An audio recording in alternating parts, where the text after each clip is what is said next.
Pues vamos a comenzar en el nombre del Padre, y del Hijo, y del Espíritu Santo. Amén.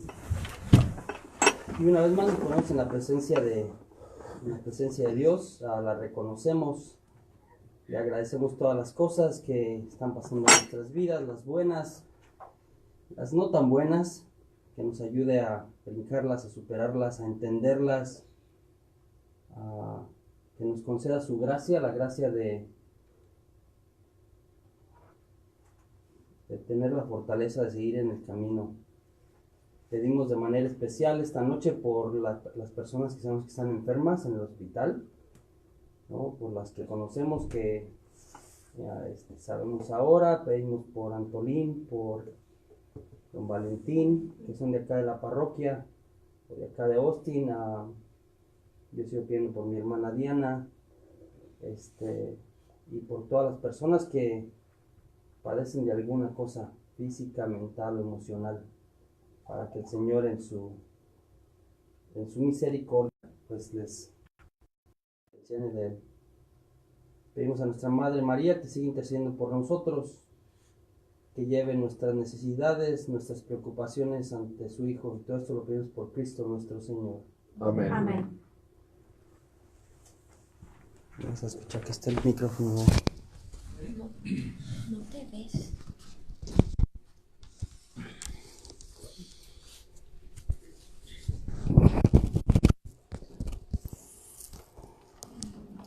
¿No me veo?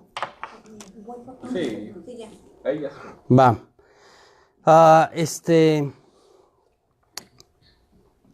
Respecto a la clase anterior y a la clase del día de hoy, quería decir un par de cosas, porque se ha tornado de alguna manera así como muy histórica, muy teórica, ¿no? A lo mejor empezamos muy espiritual. Hoy vamos a cerrar un poquito en esta línea espiritual otra vez cuando hablamos de Jesús. Explicarles esto de los concilios y las personas y las herejías y qué dijeron. La verdad que honestamente, yo no espero que ustedes se aprendan nombres, ni fechas, ni tantos detalles de esto. Quería presentarlo para que sepan que el desarrollo del entendimiento del mismo Jesús fue un proceso, y que en este proceso hubo varias desviaciones. Entonces, más que se aprendan todas las fechas de verdad, porque no creo que otra vez de cada fecha de cada concilio, de quién estuvo en cada concilio, de qué dijo, honestamente estoy pensando para el grupo en general al que me estoy dirigiendo, a ustedes y la gente que sigue la clase a través de las redes sociales. La idea es como que tengamos una idea general y que sepamos esto, que el entendimiento sobre la persona de Jesús no fue de la noche a la mañana, y que las herejías, ¿no? Estas cosas que se hacían en contra o desviadas de lo que más o menos entendía, y más o menos le digo porque todos estaban en proceso, tanto los que estaban desviados como los que están tratando como que enderezar la cosa, estaban en este proceso de entender quién es este Jesús y cómo es y cómo funciona. Otra vez, para todos era nuevo. Para los judíos en el siglo I, ¿no? Cuando Jesús empieza a decir que Él es Dios, es como que, espérate, ¿no? Digo, una de las causas por lo que quieren matarlo al final es por blasfemia. Blasfemia está diciendo cosas en contra de Dios, o está diciendo cosas que no van a la par de lo que ellos habían creído. Entonces, la asimilación, escuchen bien, la asimilación de que Dios Padre tenía un hijo, ¿sí? Fue todo un proceso. Las personas que yo le he presentado, algunos son obispos, ¿no? No es como que alguien de fuera estaba diciendo cosas raras, no, son obispos que están tratando de explicar, pero se desvían bastante. Entonces, la idea de explicar lo de los concilios va por ahí, va por la parte de que entendamos este proceso. Y hoy lo vamos a terminar de alguna manera esta parte, espero. Seguimos en el capítulo 3 de su libro. Quien tenga el libro es el capítulo 3. Hoy vamos a tratar de terminar lo que resta del capítulo 3. No recuerdo exactamente ahorita la página, pero estamos como hacia la parte 35, ¿no? Entonces, la semana pasada, y para conectar, hablábamos de este primer concilio, ¿no? Este primer concilio. Yo le explicaba que los concilios nacieron, de hecho, a propósito de aclarar estas cosas que se empezaban a desviar.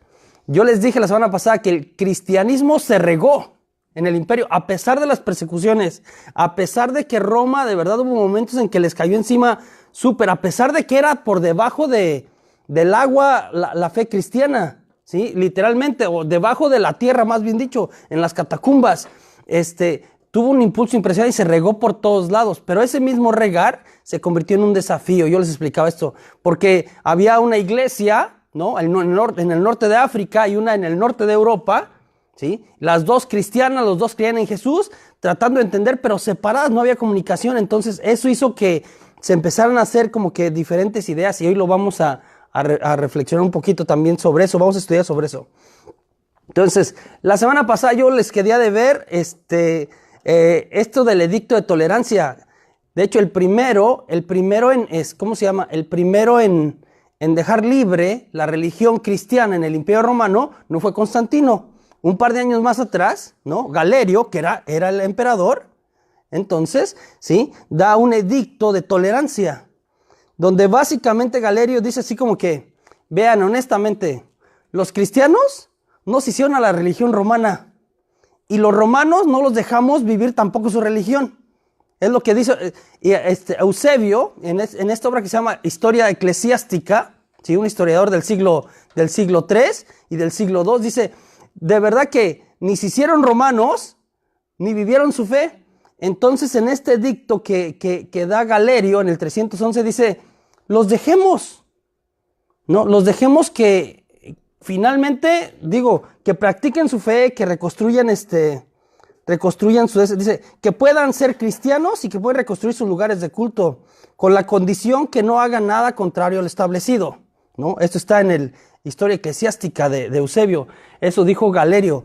En el 313, ojo, en el 313 lo que hace el edicto de Milán por Constantino es, pone a la iglesia, no solamente ya era libre de ejercer, ojo, porque luego pensamos que fue en el 313. En el 313 dice que la iglesia cristiana, la iglesia católica, ¿sí? Se convierte en la religión oficial del Estado, ¿no? Y ya decíamos también un poquito esto de, tuvo sus cosas buenas y tuvo sus cosas malas, ¿no? Tuvo sus cosas malas porque otra vez de ser perseguida, ¿no? A tener poder, se convirtió en una serie de cosas ahí medio raras. Entonces, buenas noches.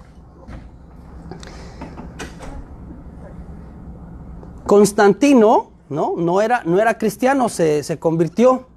Hay quien dice en la historia que otra vez, y hay quien cree en la conversión de Constantino, hay quien dice que en realidad nunca se convirtió, que fue una movida política, como que a él le convenía unificar el imperio bajo esta fe, etc. Hay quien narra que una noche, porque él otra vez con los dioses romanos es que se entendía, una noche en un sueño vio una cruz. Y en esta cruz, ¿no? Y en esta cruz escuchó una voz que le decía, por este signo vencerás. Al día siguiente tuvo una batalla impresionante en que tenía desventaja y la gana. Entonces, ganar la batalla y el sueño y el signo de la cruz hizo como que, caray, es por aquí. Y es como Constantino empieza de alguna manera a darle su lugar y termina siendo el edicto de Milán. El edicto de Milán. Yo dije otra cosa interesante respecto al edicto de Milán. La iglesia, de ser perseguida, cada quien por su lado, ¿no? Escondiéndose, ¿no? Pasa ahora a ser la religión del Estado. Y con eso también es importante, había que tener una visión unificada. No sé si me explico esto.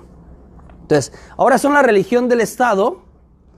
Entonces los obispos en turno dijeron, pues si ahora tenemos que tener como que puntos claros de quiénes somos y qué creemos. Entonces se dieron a la tarea de, vamos a unificar todo lo que está regado, lo que yo había hecho. Otra vez dije, y de una manera así como que muy, una manera muy, a lo mejor, superficial, como que se hizo un regadero, o sea, el cristianismo se extendió, pero se hizo un regadero, o sea, había creencias regadas acerca de cómo era Jesús y cómo era su doctrina por allá, había cosas por allá, había cosas por allá, había cosas por allá. Con el edicto de Milán hay que recoger y unificar, Y yo les explicaba, y eso no es un proceso fácil. Yo le comentaba lo de Houston, que nos pasó con la renovación carismática. Había 2 grupos de renovación carismática en la misma ciudad. Los 2 se decían de renovación carismática y uno hacía una cosa y otro hacía otra. Y luego cuando les llamamos a unificar, hubo quien dijo, ¿sabes qué? Yo no quiero unificarme con nadie. Nosotros ya sabemos cómo es la cosa. Entonces, los obispos tratan de unificar todo. Ese es un... Entonces, y en este tiempo surge lo que se llama el arrianismo, ¿no? Surge el arrianismo, Arrio y el arrianismo, y vamos a empezar a hablar, es el primero de muchos que van a ir surgiendo, que van a empezar a decir cosas distintas o raras acerca de la creencia en Jesús. Entonces, Arrio, yo les dije, era un presbítero destacado, intelectual, respetado, otra vez, no estoy diciendo, no era alguien de fuera, ¿sí? De Alejandría de Egipto. Alejandría de Egipto era uno de los centros, ¿sí?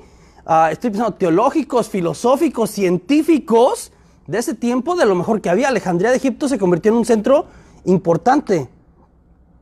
Y él lo que empezó a decir, ¿no? Es que el Hijo tenía un principio, pero Dios no tenía principio. Entonces, básicamente lo que Arrio declaró, ¿no?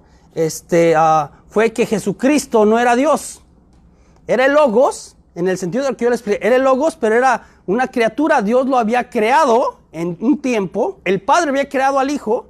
Era una criatura especial. De hecho, era en el nivel de las criaturas, o en la escala de las criaturas de menos perfecto a más perfecto, probablemente era la criatura más perfecta de todas, pero no era Dios para Arrio, ¿sí?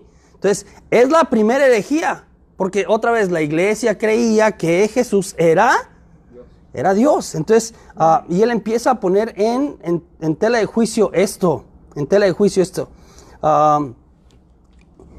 Alejandro y Atanasio, el obispo Alejandro y un diácono que se llama Atanasio, San Atanasio, ¿no? Son los que empiezan la disputa, ¿no? En contra de Arrio, y se resuelve en el primer concilio, y nosotros empezamos a decir cosas en el credo acerca de este primer concilio en Nicea, ¿no? Otra vez que también era de la misma naturaleza del Padre, y vamos a ir aclarando cosas. Entonces, primer concilio, así súper rápido, Arrio, ¿no? Y surge a propósito de unificar y de esta desviación que Arrio y el arrianismo siembran en medio de la comunidad. Segundo concilio, Constantinopla. De hecho, nuestro credo, yo le dije la vez pasada, surge de estos dos. El credo que nosotros profesamos los domingos en misa es el credo niceno-constantinopolitano, ¿no? Los dos. Entonces, el credo no recibió su formulación final con Nicea hasta el final del concilio de Constantinopla, ¿no? Lo que hoy es Estambul, Turquía. Ahí era Constantinopla, la antigua Estambul, Turquía. En el tiempo del Papa Dámaso, ¿no? Se ocupó de estas herejías que ahora eran como discípulos o seguidores de Arrio que siguieron perpetuando la idea, hay todavía la división ahí. A la muerte de Atanasio le sucedieron lo que se llaman los padres capadocios. Los padres capadocios, nombres nomás y super rápido: Basilio Magno, Gregorio de Niza, Gregorio Nacianceno, 3 que se llaman padres, porque eran de una región que se llama Capadocia, ¿no? Son los teólogos ahora que van a defender a los que seguían la doctrina de Arrio, aunque se declaró herejía, aunque dijeron que Arrio estaba mal, y van a ver esto en cada concilio. Va a haber un grupo que de cualquier manera se hace como disidente, como se va por un lado y siguen de cualquier manera opuestos, queriendo sembrar su doctrina. No sé si explico esto. Lo que yo decía de que pasó en el Concilio Vaticano II con Lefebvre, el francés, el obispo francés, ¿no? Se dijo que ahora la liturgia, los sacramentos, iban a ser oficiados en la lengua vernácula. Él no estuvo de acuerdo, aunque la mayoría eran 2.500 obispos en el concilio. Él y otros obispos estuvieron en contra con el cambio. Entonces, ¿qué pasó? Se declaró por mayoría de votos, así se hace el proceso de los concilios, que sí va a ser el cambio, y ellos dijeron, no, nosotros seguimos con la misa en latín, y siguieron por muchos años, ¿no? Yo leo que hasta hace unos cuantos años, 7, 8 años atrás, Benedicto XVI dijo, quien quiera misa en latín, hay que hacer misa en latín en todas las diócesis, ¿no? Hay quien dijo que, el Papa Benedicto está queriendo regresarse, ¿no? Y no, en realidad lo que estaba haciendo es como que, Si hay gente que quiere la misa en latín, o sea, ¿para qué lo quitamos? Hubiéramos introducido la lengua vernácula, pero quien quisiera conservar el rito en latín, hubiese podido. Entonces, hace esta, quiero decir, y va a sonar medio político, movida, ¿no? Ecuménica, como usted quiere seguir siendo católico y todo, y ir a la misa en latín. Entonces, en todas las diócesis casi en el mundo usted encuentra una misa en latín en alguna de las iglesias. Pero lo que quiero explicar esto es, entonces, aunque se llega a acuerdo, se vota, ganan, ¿no? Se declaran cosas, no quiere decir como que, ya quedó todo el mundo contento. La verdad es que no es así. Siempre quedan los que pierden. Los que pierden, sí, los que pierden no quedan contentos, ¿no? Entonces, con Constantinopla se perfeccionó el credo niceno. Otra cosa importante, dígame. Por ejemplo, la misa de los sacerdotes cuando se están preparando para ser sacerdotes, ellos sí lo escuchan en latín, Depende de la diócesis. Hay diócesis así como muy progresistas que no, y hay diócesis así como más tradicionales. Depende del obispo y depende de la diócesis, ¿no?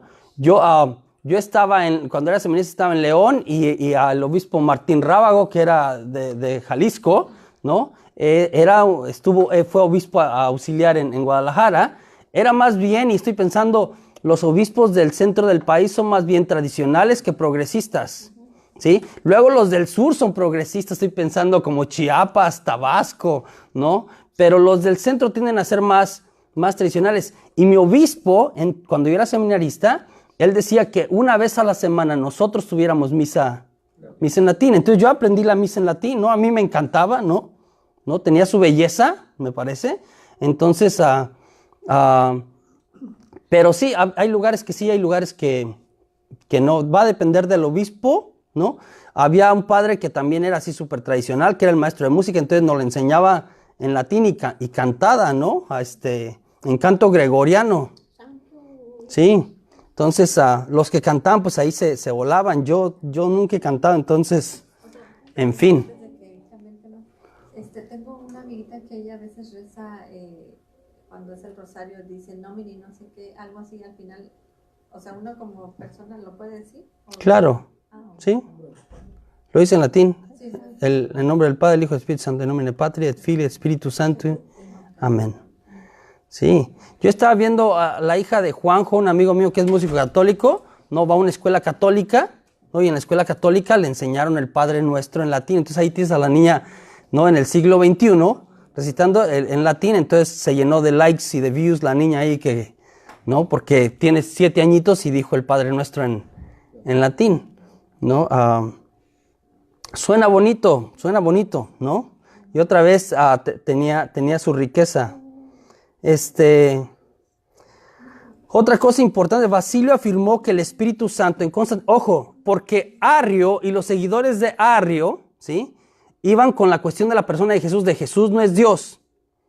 Y entre eso se llevaron entre los pies al Espíritu Santo. Entonces, había un solo Dios, el Padre, el Hijo era una criatura, y luego concluyeron que el Espíritu Santo también era otra criatura, hasta menos importante, o ¿cómo decirlo? Menos importante o hasta, o sea, por debajo del Hijo. Entonces, el Padre, como la Trinidad, como en niveles, como el Padre, el Hijo y el Espíritu Santo, en nivel de perfección y ¿no? Nada más el que en realidad era Dios era el Padre y los demás eran emanaciones, porque así lo entendían los gnósticos, de Dios.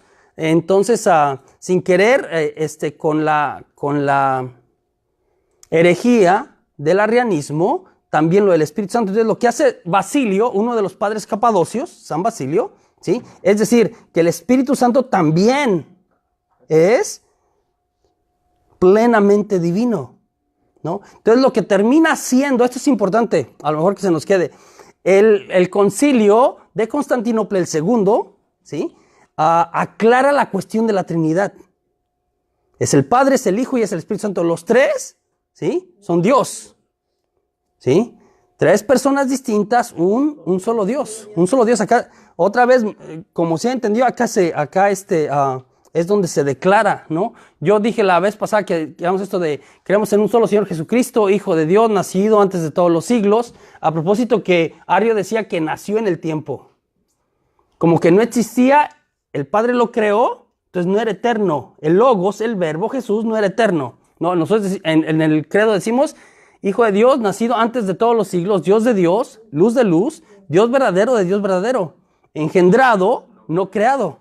Diferente, otra vez, aunque los términos es como que, espérame, ¿cómo es?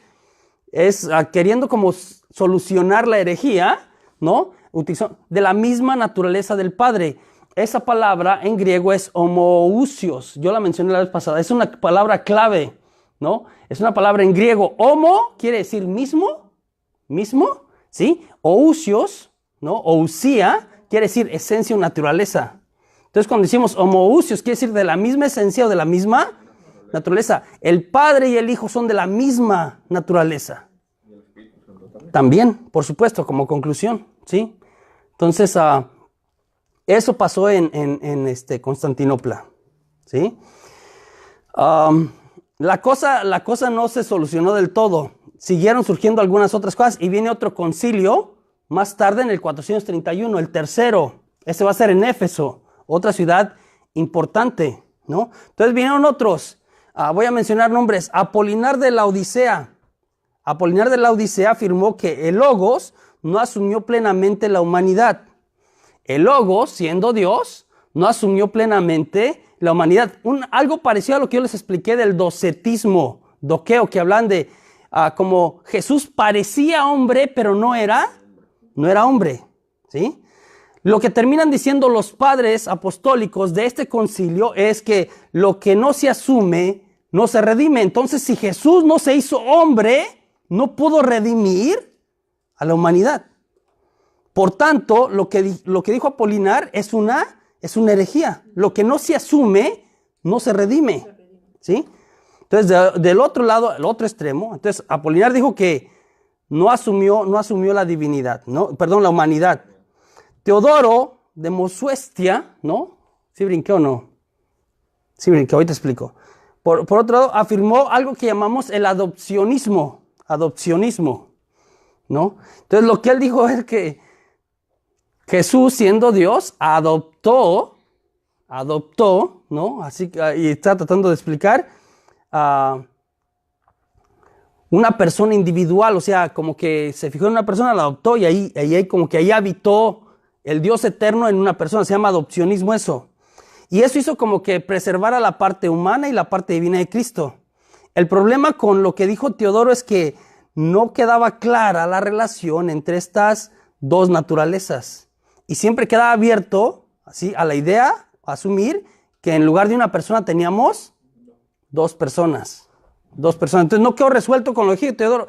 Solucionó algo de lo que dijo Apolinar, pero no quedó muy claro. Aparece otra figura importante que es Nestorio. Y ya se hace otra, ¿cómo se llama? Otra herejía grande. Nestorio, obispo de Constantinopla, una de las ciudades donde había sido otra vez, lo que es Estambul, Turquía ahora, donde había sido uno de los concilios ya. Seguidor de Teodoro, él suscitó uno de los conflictos más grandes respecto a la cuestión de quién era Jesús y cómo era Jesús. Él dijo que María no era la madre de Dios, ¿sí? No era la madre de Dios. ¿Qué dijo Nestorio? Le explico.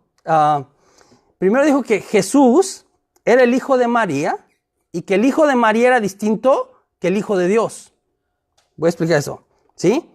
Jesús era el hijo de María, ¿sí? Otra vez, y era distinto del hijo de Dios. Voy a explicar con más calma. Las dos personas, la divina y la humana, estaban ligadas pero de una forma accidental. No en una sola naturaleza, estaban ligadas de una forma accidental.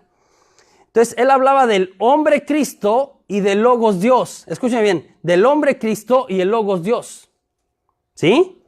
Y uno era uno y otro era otro.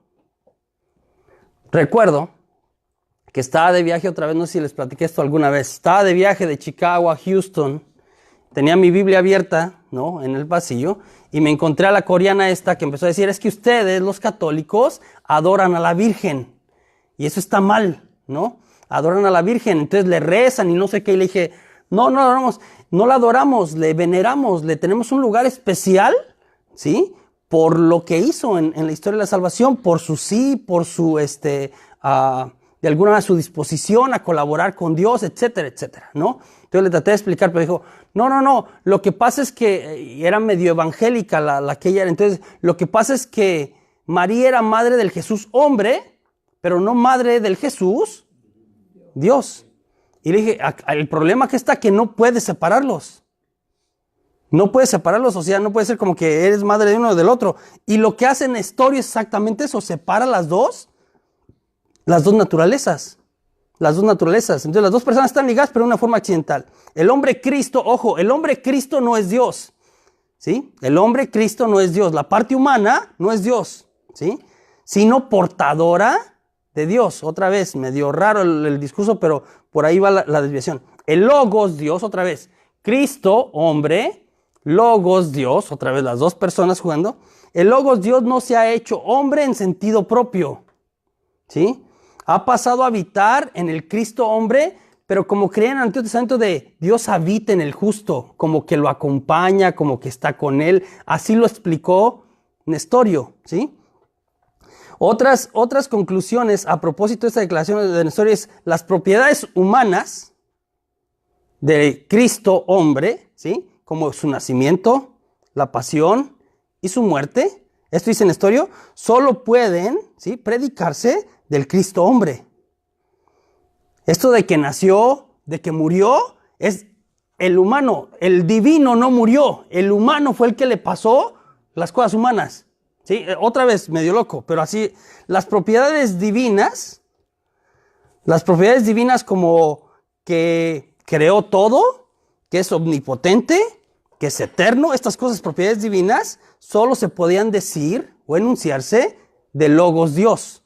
Otra vez separando ambos. Y no hay comunicación entre ambas naturalezas. Por tanto, concluía Nestorio, ¿sí? María es la madre del hombre Cristo, pero no madre de Dios. Este concilio, el de Éfeso, es el que declara el primer dogma mariano. El primero, tenemos 4 dogmas marianos. El primero, ¿sí? La iglesia declara que María es madre de Dios, porque no puede separar a Jesús. Jesús es hombre y es Dios. Es madre de la persona, no de una de las naturalezas. Es madre de la persona de Jesús, que tiene 2 naturalezas. Por lo tanto, es madre de Jesús hombre y es madre de Jesús Dios.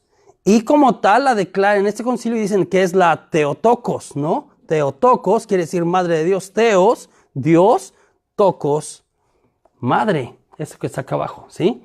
Entonces condenó la herejía de la cristológica y mariológica de Nestorio y proclamó la maternidad divina de María. Theotokos, madre de Dios, madre de Dios. Este concilio también precisa que las dos naturalezas, la humana y la divina, están unidas sin confusión. Plenamente humana, plenamente divina, sin confusión, ¿sí? Y por lo tanto María es verdaderamente madre de Dios, ¿sí? Entonces resolvió una cosa de Jesús, pero también resolvió de una vez cómo entendemos también la relación de María con Jesús.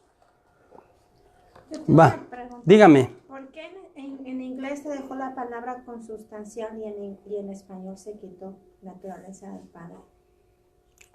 ¿Se quitó?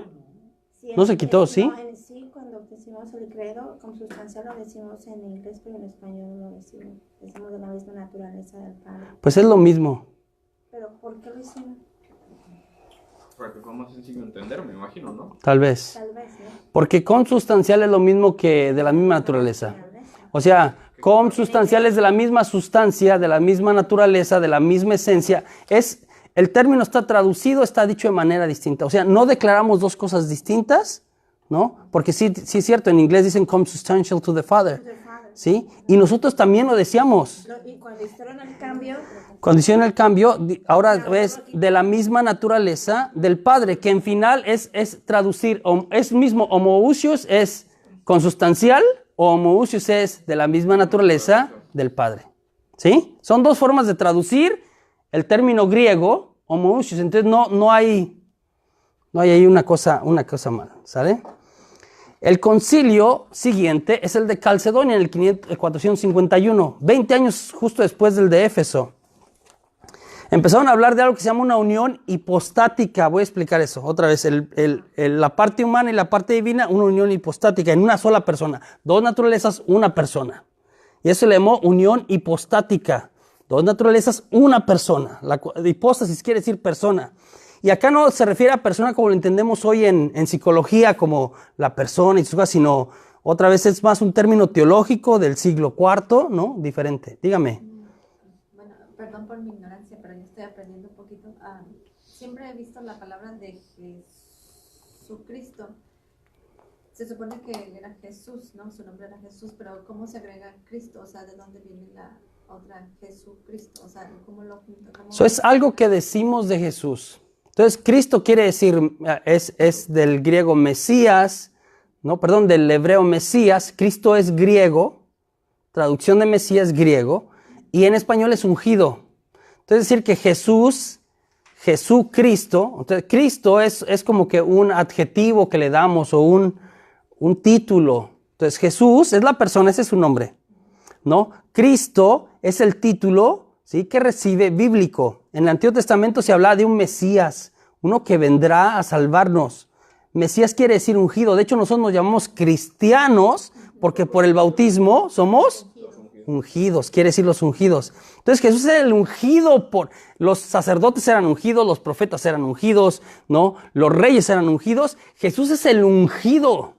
Así como que por antonomasia, el ungido de ungidos, por decir alguna cosa. ¿Sí? Lo correcto es Jesús. Jesús es su nombre. Cristo es como que ya una cosa que entendemos de la persona de Jesús, que Él es el ungido, el que había de venir. So, la palabra correcta es Jesucristo, no Jesús Cristo, ¿verdad? Puede ser los dos. En realidad es como que una... Jesucristo, quítale, sí. Una conjunción ahí. Yo tengo una pregunta.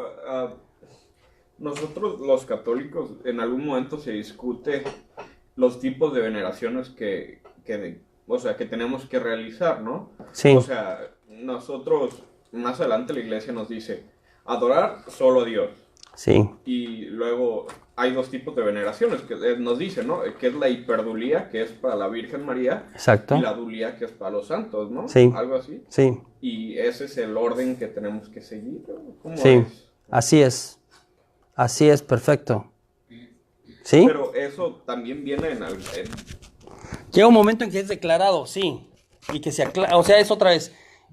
La teología se iba realizando de esa manera. Escribo para que todos entendamos eso, porque es una pregunta que nos va a salir, sobre todo los hermanos separados que nos la van a hacer. ¿No? ¿Cuál es la palabra que dice hiperdulía? Entonces, hiperdulía y dulía, creo. Entonces hay tres palabras, ¿no? La tría es la primera en griego, ¿no? La segunda es dulía, ¿no? Hay dos palabras, de hecho. La tría y dulía. Y luego tenemos hiper, ¿no? Dulía, que es nada más a María, y dulía nomás, ¿no? Entonces, latría quiere decir adoración, ¿sí? Latría quiere decir adoración, ¿sí? Y adoración, la iglesia lo entendió tranquilamente que solamente se le debe a Dios. De hecho, la palabra idolatría es rendir adoración a un ídolo. A un ídolo. Por eso a veces dicen que nosotros somos idólatras, porque dicen como que si nosotros tenemos a María como un ídolo. Y no, la iglesia siempre, esto es importante, la iglesia siempre ha tenido claro que latría, que adoración se le debe solamente y únicamente a Dios. Latría. Solamente a Dios. Usted lee el catecismo, lea otra vez, siempre, incluso cuando se declaró esto de que María era la madre de Dios, era claro que aún así María no era Dios. Ojo, era una criatura muy especial, escogida para ser madre de Dios, de Jesús, ¿sí? Pero no era Dios, era muy claro. Latría solamente se le debe a Dios. Y después, dulía, y ojo, esto es importante, dulía viene del griego, ¿sí? Que quiere decir esclavo o siervo. Dulos quiere decir esclavo o siervo. María dice, he aquí la esclava del Señor, dulos. Y dulos es como que alguien que cede su voluntad ante alguien, válgame la redundancia, voluntariamente. no es que a mí me esclavizan, es que yo decido ceder mi voluntad a lo que Dios quiera de mí, ¿sí? Entonces eso es, la palabra dulía viene de dulos, y quiero que la entiendan bien porque cuando hablamos de rendimos dulía, quiere decir reconocemos, escúchame, dulía quiere decir reconocemos que esa persona, ¿sí? Que esa persona supo, ¿sí? Someterse o supo vivir, mejor dicho, supo vivir la voluntad de Dios en su vida, en su voluntad. Reconocemos como, es un ejemplo, ¿sí? De alguna manera, entonces, cuando hablamos de dulía, y de dulía dividimos en dos. A María le damos un lugar especial entre todos los santos. Ella de manera especial, todos los santos, San Francisco, Santo Tomás, Santa Eduviges, Santa Catalina de Siena, supieron ser siervos. De hecho, lo que reconocemos de los santos es eso. Cuando nosotros hablamos que veneramos a los santos, nos referimos a la veneración es dulía. Reconocemos. ¿Qué hacemos con el santo? Reconocemos que Dios, ¿sí? Que de alguna manera Dios encontró gracia en ellos porque supieron vivir, no porque fueron perfectos, porque supieron vivir, ¿sí? Lo que Dios les pedía en este proceso de la vida terrenal. Nos sirven como hasta de ejemplos, de inspiración, de alguna manera, ¿sí? Entonces, María, entre esta veneración, tiene un lugar especial, se le llama hiperdulía. Después, todos los santos, dulía. ¿Ah? Buena pregunta, o buena observación, mejor dicho.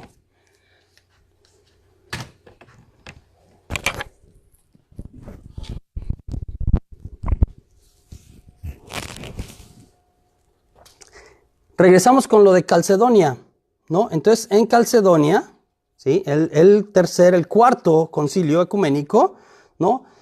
Terminan de condenar el nestorianismo. Otra vez, aunque ya se había aclarado varias cosas, todavía, como pasó con el arrianismo, en Nicea se declara, pero todavía hay quien lo sigue. Igual, en Éfeso se declara, ¿no? Que es una herejía, lo de Nestorio y el nestorianismo, pero todavía hay como un remanente de lo que decía.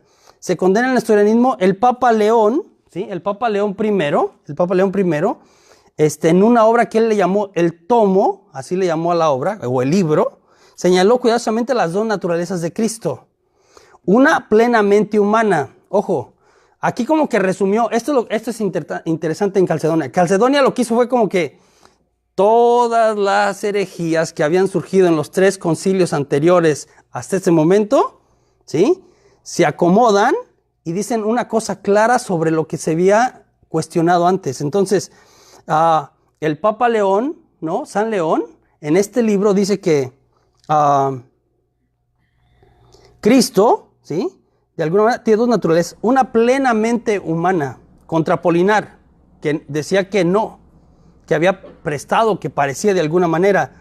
Otra plenamente divina, contra Arrio, que decía que Jesús no era Dios. Sin confusión. Las dos naturalezas sin confusión. Una no se confundía con la otra, ni viceversa. Contra otro, ¿no? Otro más que surgió en estos tiempos que se llamaba Eutiquio, y que él llamó una herejía que se llamó el monofisismo, ¿sí? Que era, Jesús era solo Dios, mono era nada más una sola esencia y era la divina. Eutiquio dijo eso. Y la otra cosa, sin separación, esta es la siguiente declaración en el libro, sin separación contra Nestorio, porque Nestorio las separaba. Entonces, y unida, ¿sí? En una persona, también contra Nestorio, sin separación y unida, porque también, otra vez, ahí va como que junto. Entonces, resolvió, ojo, el concilio ecuménico de Calcedonia resolvió la cuestión teológica, ¿sí? Respecto a lo que creemos de la persona de Jesús, pero no la cuestión política de esos días, lo que ya había dicho. Varios grupos significativos, grandes, se separaron y formaron sus propias iglesias. Varios grupos, ¿sí? Lo que se llaman las iglesias monofisistas. De hecho, ¿sabe qué? Otra vez estamos hablando siglo IV, siglo V, ¿sí?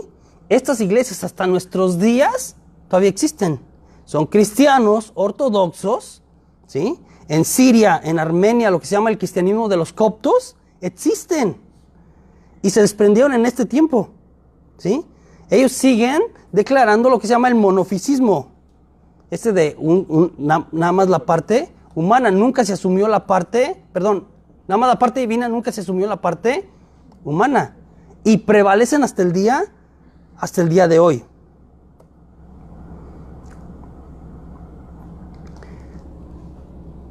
El último concilio del que vamos a hablar, ¿no? Acerca de esto, es el Concilio Ecuménico de Constantinopla, el tercero. Hubo un segundo y ahorita es un tercero.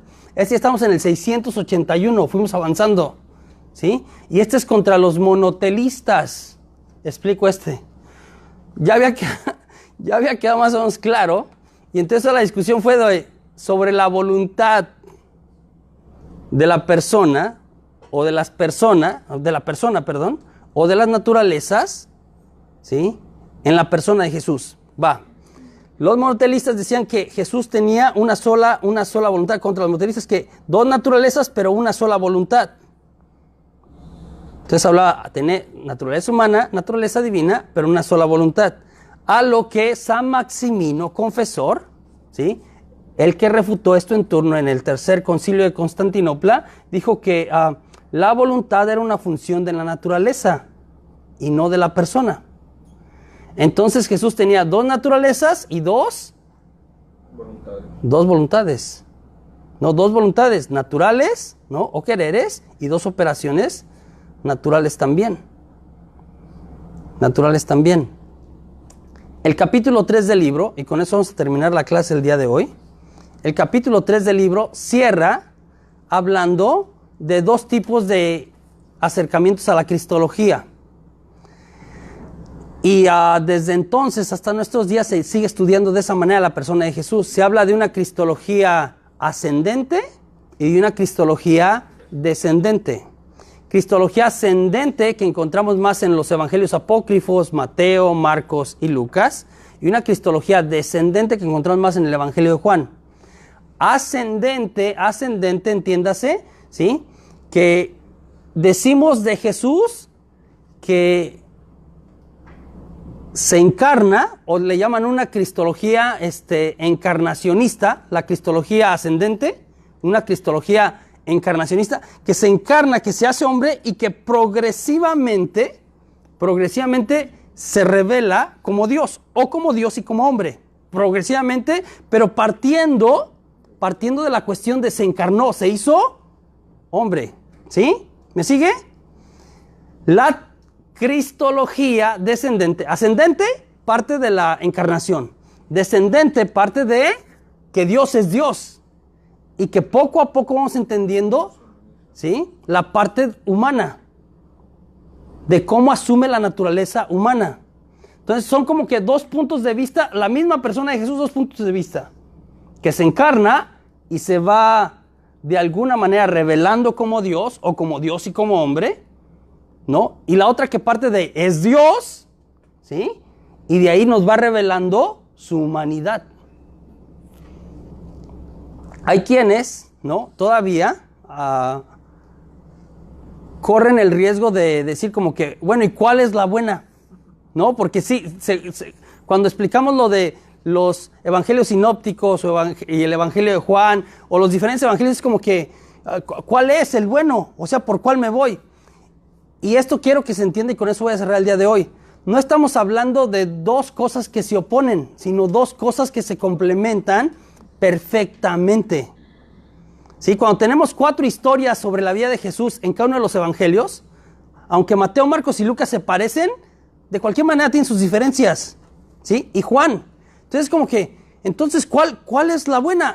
Las 4 son buenas. En las 4 encontramos cosas, características, eventos, palabras que nos hablan de la persona de Jesús. Una enriquece a la otra y la otra a la otra. ¿Sí me explico? Son diferentes versiones que lo que terminan haciendo es enriqueciendo. Cuando hay un accidente o un evento, entre más testigos haya, mejor. ¿No? Y es como que este puede decir una cosa del mismo accidente y este puede decir otra cosa del mismo accidente. Hay que encontrar, la verdad, porque este estaba viendo desde allá y este estaba viendo desde acá. Y puede decir como que, ¿cuál está diciendo la verdad? No, los dos están diciendo la verdad desde el enfoque que tenían, diferente. Lo mismo cuando hablamos de la persona de Jesús. Cuando nos acercamos a la persona de Jesús desde su divinidad o desde su humanidad, ¿sí? Son dos cosas que se complementan. Son dos enfoques distintos. No se contradicen. Los dos nos llevan a entender más y mejor quién es ese Jesús.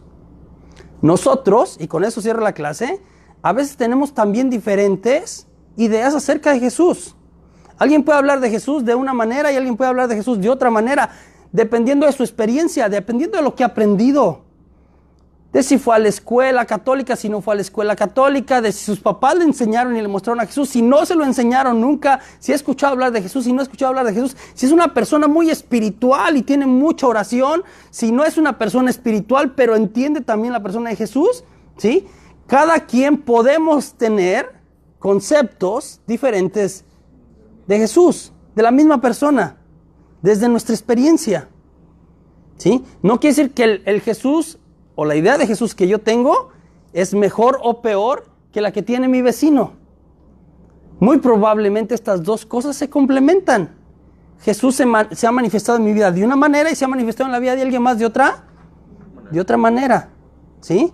Estamos en este proceso de complementar de alguna manera las ideas generales que tenemos sobre la persona de Jesús. Yo decía cuando comenzábamos la clase que a la par de ir aprendiendo esos conceptos y aclarando estas herejías y cosas que han pasado, es importante que hablemos con Jesús. Porque a Jesús se le conoce en relación. Sí, los conceptos nos ayudan, ¿no? Hay gente que ya caminó y que nos dice cosas, ¿no? Que reflexionamos acerca de lo que mismo Jesús nos dio a conocer. Porque nosotros conocemos a Dios por revelación, lo que Él nos ha dado a conocer. Entonces estudiamos porque la revelación nos habla de cómo es Dios y de lo que Dios quiso decir de Él mismo.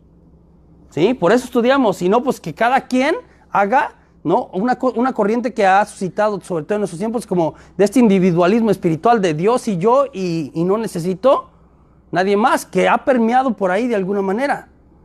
No, es bueno que tengamos un concepto general unificado, ¿sí? Pero es importante también, ¿sí?, que vayamos desarrollando una relación personal con Jesús, que no va a contradecir, ojo, también es importante esto, porque luego hay quien dice, no, yo nada más oración y no estudio.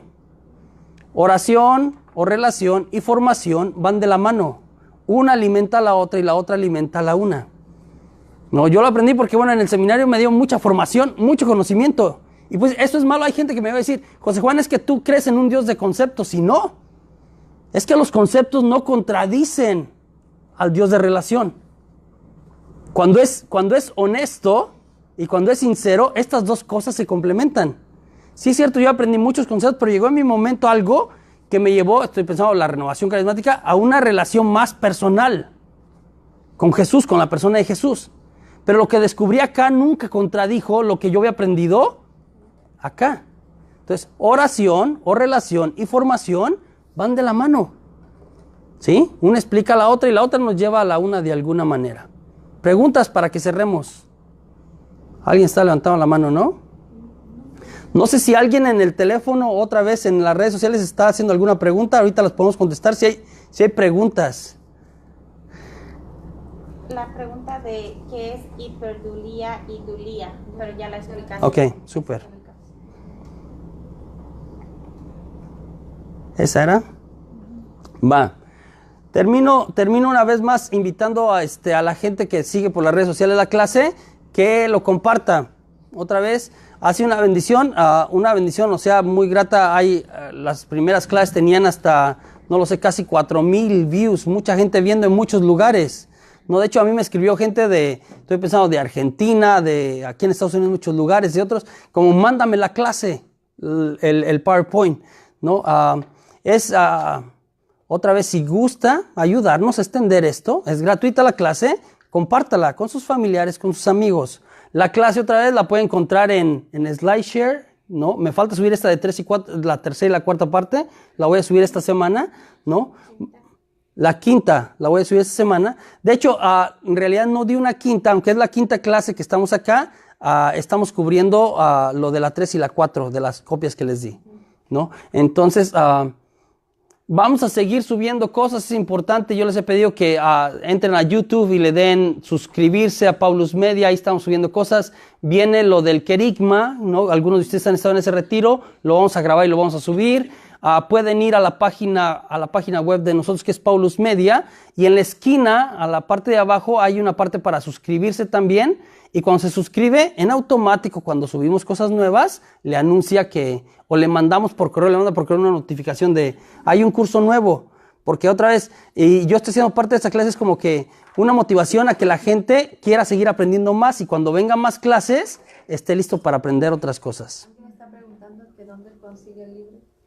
El libro lo consiguen se llama la editorial, otra vez, no nos está patrocinando, se llama Loyola Press.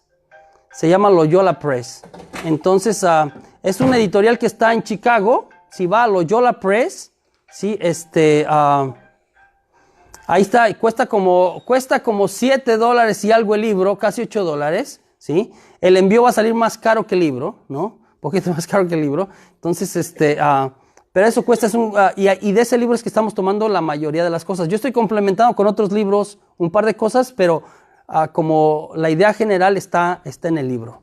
Entonces, por ahí lo van a subir. ¿Dónde lo puede encontrar? Hay una página, Loyola Press, lo puede ordenar directamente, ¿no? Vamos a terminar con una oración. En el nombre del Padre, del Hijo, del Espíritu Santo. Amén. Te damos gracias, Señor, por este día, por todas tus bendiciones. Te pedimos que nos acompañes a nuestro hogar, los que vamos de camino, de regreso, que nos concedas un descanso tranquilo, que restaures nuestras fuerzas para que mañana una vez nos levantemos otra vez para alabarte con nuestras vidas, para seguir buscándote. Todo esto te lo pedimos por Cristo nuestro Señor. Amén. En nombre del Padre, del Hijo, del Espíritu Santo. Amén. Lo paramos, sí.